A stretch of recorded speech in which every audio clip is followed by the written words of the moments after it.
예, 안녕하세요. 오늘 4월 29일, 오늘 화이트리스트 파기환송심 재판이 있었어요.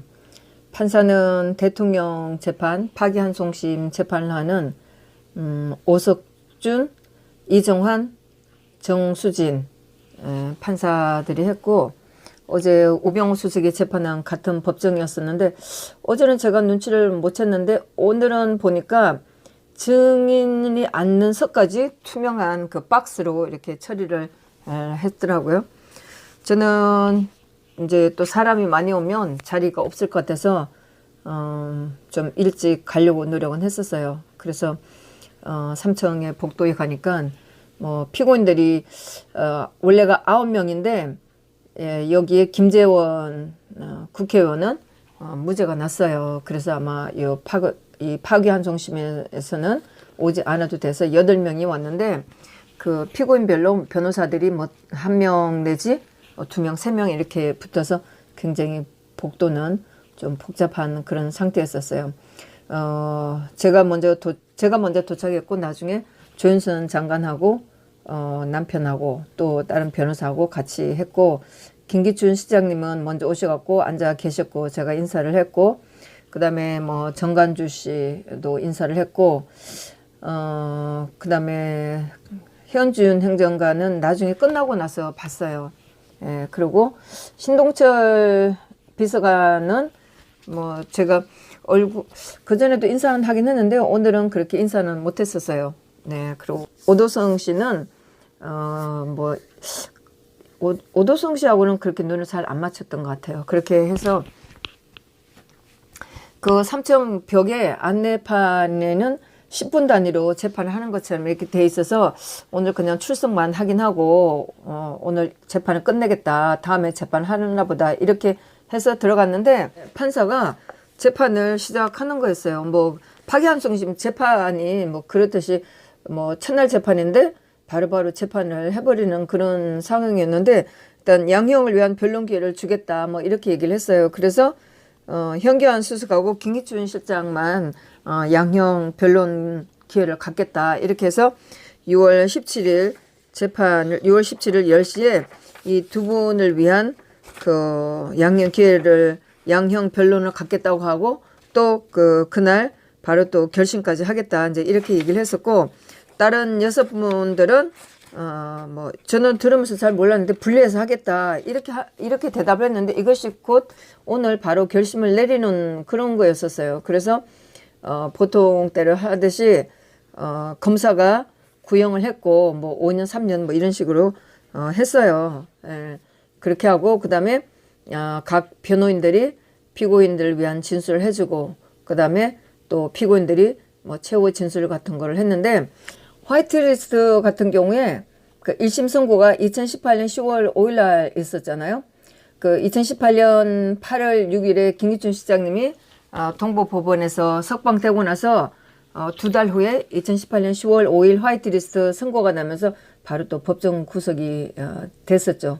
현준 행정관도 미리 법정 구속돼 있다. 현준 행정관도 먼저 구속 상태로 재판을 받아오다가 구속 만기를 풀려났다가 다시 이날 법정 구속이 된 그런 상황이었었고 2019년 4월 12일 날 항소심 선고가 있었는데 1심하고 같은 상태로 됐어요. 예.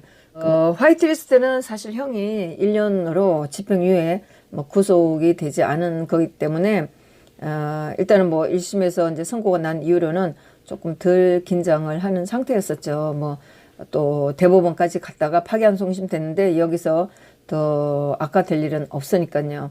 그래서 단지 2018년 10월 5일 날 뜻하지 않게 김기춘 시장님 법정 구속이 되고 그것도 1년 6개월이에요. 진짜 좌파들 재판하고 비교해보면 진짜 기가 막히는 거지.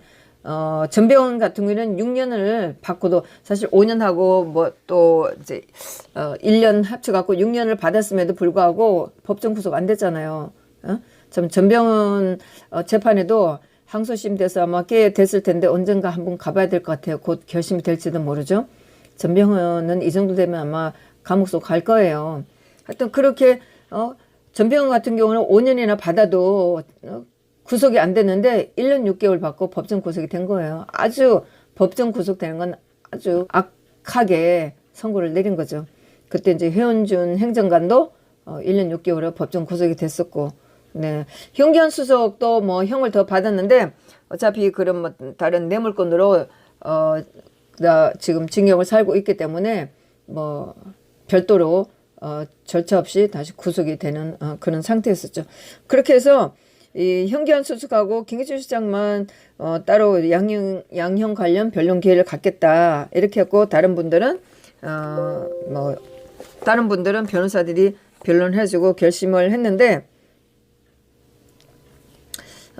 대체로 뭐 그전에 했던 이 혐의를 다 인정을 하는 편이에요. 뭐 대법원까지 가서 여기 형 뭐 파기환송심으로 데려오긴 했어도 일단은 뭐 그렇게 1년 정도로 뭐 집행유예이기 때문에 다 대체로 인정을 하고 그랬는데, 저는 조금 마음이 안 드는 게, 시간도 우리가 2016년도부터 또 2017년도까지 좀 시간이 좀 지났는데, 물론 뭐 김기춘 시장님이나 조윤선 장관이나 이런 분들이 블랙리스트랑 화이트리스트 똑같이 받고 있기는 해도, 신동철, 정관주 비서관도 마찬가지긴 한데, 물론 뭐 어느 분을 제가 개별적으로 들고 싶진 않지만, 사실 제가 그전에 2017년도부터도 마찬가지고 검사들한테 구걸하는 거는 좀 하지 말았으면 이런 생각을 하거든요. 그리고 뭐 구태여 최후 진술하면서 뭐 내가 뭐를 잘못했다, 뭐 후회하면서 살겠다 이런 얘기는 안 했으면 좋겠다 이런 생각을 했는데, 오늘 또 뭐 피고인들이 좀 뭐 걱정스러워서 그렇게 했지만 좀 그런 얘기를 좀 하는 거를 봤어요. 물론 뭐 판사들한테 그 재판을 잘 해달라 이런 거는 하겠는데, 뭐 참여하면서 살겠다, 뭐 반성하면서 살겠다 이런 얘기는 조금 안 했으면 좋았을 걸, 좀 이런 느낌을 좀 받고, 회원준 행정관 같은 경우는 성복을 못하겠다. 검찰에 대해서 너무 수모를 당하고 양형에 대해서 뭐 유죄에 대해 나와 있고, 그다음에 항소심에서 선고된 것이 뭐 억울하다 뭐 이렇게 얘기를 했고, 사실 허은준 행정관 같은 경우는 1년 6개월을 선고를 받았는데 1년 6개월 다 살았어요. 그래서 뭐 겁날 것도 없어요. 어쨌든 간에 양형에 대해서 좀 판단을 잘해달라. 그다음에 박준우 수석은 정무적인 감각이 없고 새롭게 출발하는 정부에 구경만 할 수 없어 참여하게 된 것이 아마 이런 뭐 혐의까지 받게 됐는데, 이 일과 관여된 것은 딱 두 분밖에 없다. 신동철 비서관이 입안한 구체적인 그 보고서를 보고받고 정경련의 이성철 부회장을 만나서 만나는 거였는데 이것을 거절하지 못한 것이 이렇게 됐다 이렇게 얘기하는 것 같아요.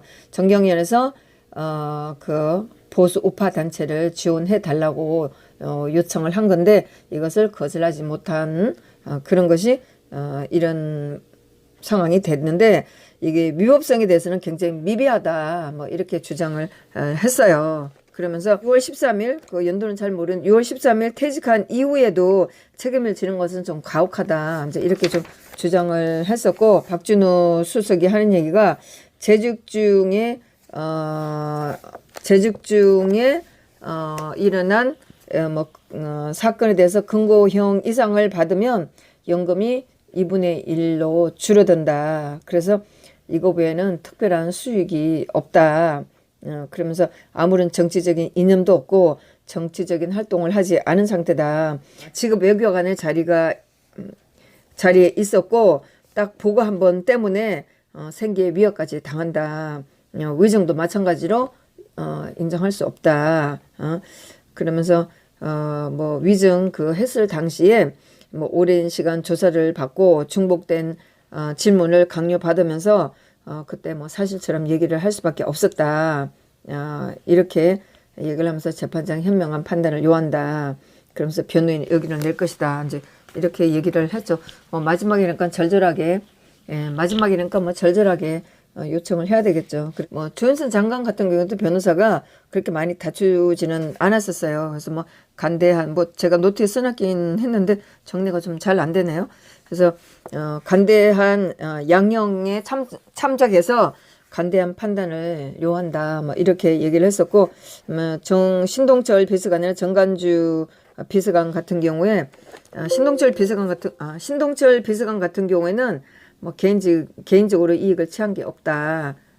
뭐 하여튼 당시에 잘한다고 한 것이 이렇게 문제가 됐다. 뭐 이렇게 얘기를 했었고, 정관주 비서관 같은 경우에도 사실관계는 인정한다. 그러나 법리적으로 양형해서 좀 다투볼 여지도 있다.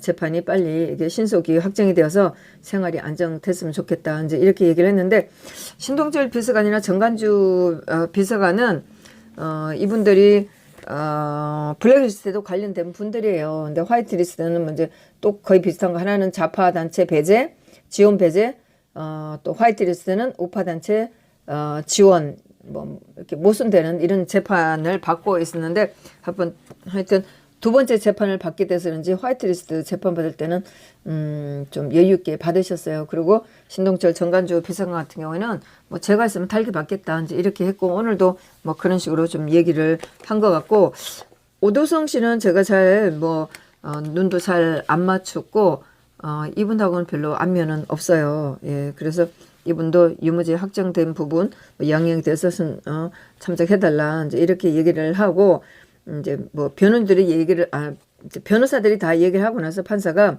피고인들한테 다시 하고 싶은 말을 하라 이렇게 얘기를 했었고, 현준 행정관이 지금 일어난 이 재판, 이 사건은 박 대통령 탄핵 이후에 진행된 사건이다. 법리 사실 관계에 있어서 굉장히 오인할 수 있는 부분이 많았다. 그 추측된 것이 많았다. 이제 이렇게 얘기를 했고, 뭐 사실 뭐 여유가 많죠. 지금은 뭐 허현준 행정관 같은 경우 뭐 1년 6개월 받은 거 다 살고 나왔기 때문에 뭐 당당할 수가 있죠. 그래서 사실인데 오해된 부분이 많았다. 이제 이렇게 얘기를 했었고, 박준우 수석 같은 경우에 외교관으로 있었고 나라에 기여해 온 것을 자랑으로 삼아 왔었다. 정무 수석 일로 재판을 받는다는 것이 참담하고 부끄럽게 느껴진다. 뭐 살아가는 동안에 큰 가르침으로 알고 살겠다. 현명한 판단을 요한다. 이렇게 얘기를 했었고, 조윤선 장관 같은 경우에 이성철 그 정경련 부회장과 뭐 그전부터 잘 아는 사이라 이번 재판으로서 뭐 정경련하고의 관계가 이번 재판으로서 정경련이 그 뭐 청와대에서 이렇게 청와대 정무수석실에서 얘기했던 이런 것들이 불편한 점이 있었다는 것을 좀 몰랐다. 잘 알지 못했던 것이 불찰이었었다. 그러면서 저로 인해서 불편한 관계가 된 것을 사과를 한다. 이렇게 얘기를 했어요. 사실 뭐 화이트리스트나 블랙리스트, 특히 화이트리스트에 있어서 정경련의 부회장 이성철 씨는 말들이 많아요. 우리 우파 측에서 봤을 때 이성철 씨는 뭐 모르겠어요. 본인이 어떻게 할지 모르지만 사실 우리 쪽에서는 이성철 씨는 좀 그리 당당한 사람은 아닐 겁니다. 네. 그다음에 정관주 비서관 뭐 긴 재판을 해왔고 그리고 뭐 인정을 한다. 그러면서 이제 개인적으로 법리적 다툼에서 직권남용이라 한 것은 아쉬움이 남고 당시 그와 같은 공직자 생활에서는 그럴 수밖에 없었다고 생각을 한다. 그렇죠. 신동철 씨와 정관주 씨는 신동철 비서관과 정관주 비서관은 화이트리스트에는 당당하게 재판을 받았었어요.